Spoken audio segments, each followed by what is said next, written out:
And joining us now to talk about this is Joe Little from the American Literacy Council, a nonprofit organization devoted to fighting illiteracy for more than 100 years. Now, illiteracy is a growing problem. About 27 million Americans, or 1 out of 5 adults, are functionally illiterate with reading skills below the 8th grade level. And an additional 40 million adults have reading levels below the 12th grade level. Hi, Joe. Thanks a lot for being with us. Hi, Bridget. First of all, from what I was reading, illiteracy is not just a matter of not being able to read. How do you define it? It's being able to write and to spell and to read what you need to write and spell and read in order to get through a given day, a given week, reading a label on a medicine bottle, filling out an application for employment, those kinds of things, basic level. And of course there are different levels of literacy for different professions, different careers. But basically what you need to be able to get along in your daily life. That's right. Now, you know, the numbers that we just gave our viewers are really, they seem quite high. Why are they?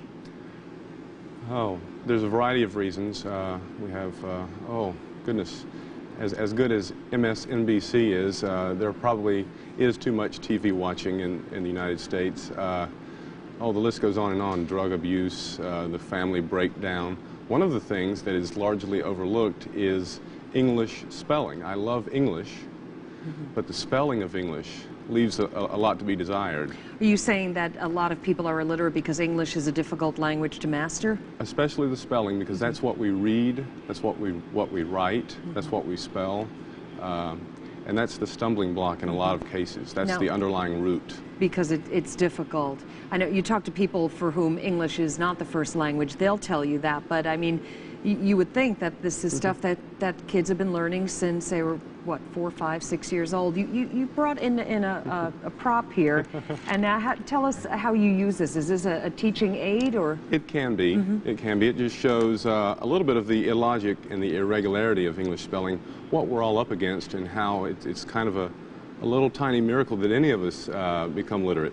Take, for instance, the word bomb. B-O-M-B is bomb. Well, then T-O-M-B, is that Tom? No, that's tomb. Well, then C-O-M-B, is that com or coom? No, that's comb. C-O-M-B, comb. C-O-M-B, comb. Well, then H-O-M-B, home. No, that's H-O. You see, with an M. with an E, home. H-O-M-E, home. Well, then S-O-M-E, some. No, that's some. S-O-M-E, some. Well, then one couple more. N-O-M-E, numb. No, that's N-U with an M with a B. The whole thing, you can see it coming down Fifth Avenue, is D-U-M-B, dumb. And that's what we have to overcome, whether we're native speakers of English, whether we're ESL, English as a second language learners. Either way, that's the underlying root of all of It might literacy. be difficult, but it's not really an excuse. No, not at all. Not at all. There are, again, people grow up in homes where there aren't a lot of books, there isn't a lot of reading, you don't see much of the printed word, so they get to kindergarten and first grade and so forth, and it's a new phenomenon, and you see that, for instance, Barbara Bush says, read to your child, and that's a great idea, so we would push that in a big way.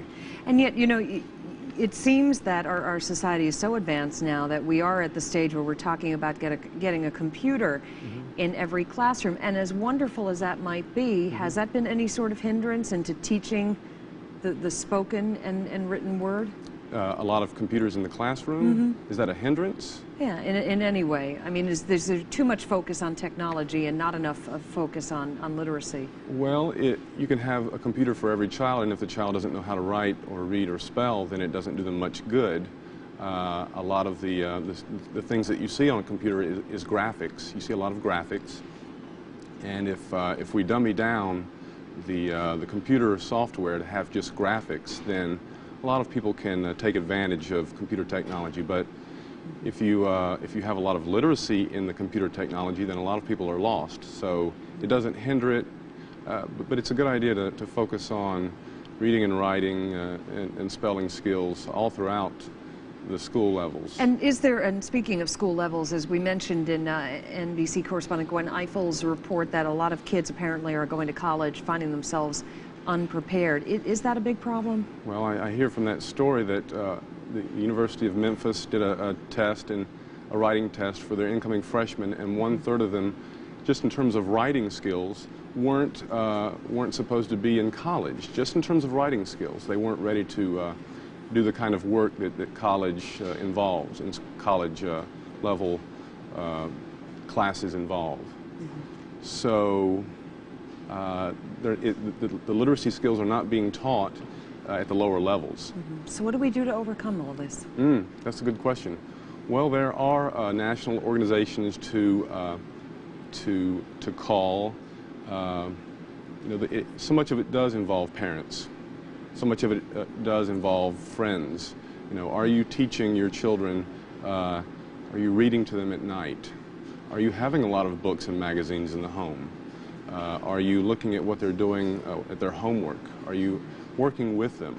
If that's not being done, then a lot of it is remedial later on in life, and that's where we get some of the national literacy organizations, Laubach Literacy and Literacy Volunteers.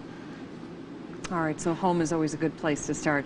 All right, Joe, I know you're going to stick around with us for a while. We're going to be talking with our MSNBC contributors coming up after break, and in a little while, we're also going to be taking your phone calls. Make sure you stay with us. You're watching MSNBC. We'll be right back.